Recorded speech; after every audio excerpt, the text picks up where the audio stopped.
สวัสดีเพื่อนทุกคนมื้อนี้ข้าพเจ้าเองจะมาร้องเพลงเก็บตะวันเนาะม่วนๆก็ไปฟังกันมั้งเนาะ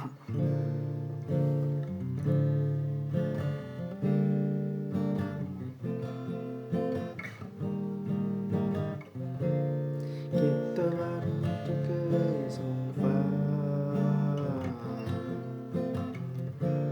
เก็บออกมาใส่ไว้ในใจเก็บพลังเก็บแรงแส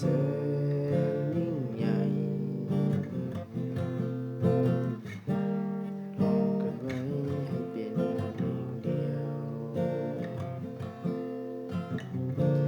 เก็บอาการเวลาผ่านเล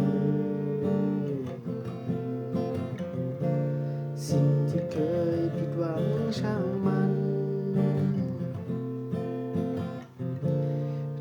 ตัวตนคนสิ่งนี้เช่นฉัน